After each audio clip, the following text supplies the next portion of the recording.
Bonjour à toutes et à tous, ma team Kiefer, j'espère que vous allez bien. Aujourd'hui pour cette nouvelle vidéo, on va parler des prochains matchs de l'équipe de France de football, la FFF. La France qui va aborder les éliminatoires pour l'Euro 2024, une compétition importante qui aura lieu en Allemagne. Donc l'Allemagne qui est une équipe organisatrice qui est directement qualifiée pour l'Euro. Il y aura 24 qualifiés en tout et 20 équipes qualifiées via les éliminatoires de l'Euro 2024. En gros, il y a 20 places, c'est les deux premiers de chaque groupe, 10 groupes, donc 10 x 2, 20 équipes, plus 1 avec l'Allemagne qui est qualifiée d'office, ça fait 21. Il restera 3 voies pour les barrages, et les barrages, ça sera par rapport au niveau des équipes, par rapport à la Ligue des Nations. En gros, si vous voulez, une équipe de la Liga qui n'est pas qualifiée, elle sera repêchée. Ensuite, on ira chercher jusqu'en Ligue B, Ligue C, voire Ligue D. En gros, on repêche par rapport au niveau global, d'où le mérite d'être en Liga, vous permet d'être repêché de mauvaises situations, ce qui peut avoir lieu avec des groupes des fois costauds comme le groupe B, groupe C. Retrouvez l'analyse complète des groupes de l'éliminatoire de l'Euro 2024 bien sûr sur la chaîne YouTube. N'hésitez pas à checker tout ça, il y a une playlist éliminatoire Euro 2024 sur la chaîne YouTube. Vous pourrez d'ailleurs retrouver toutes les vidéos avant match, les résumés de vidéos dans cette playlist éliminatoire Euro 2024.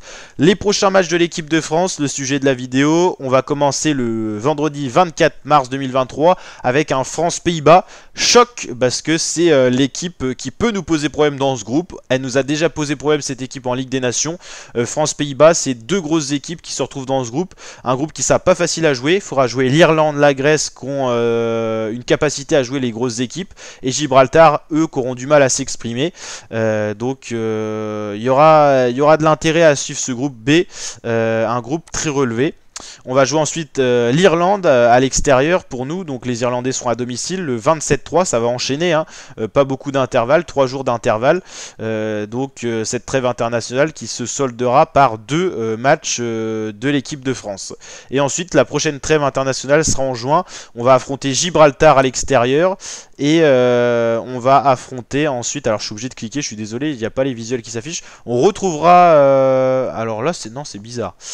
J'ai dû faire une petite erreur.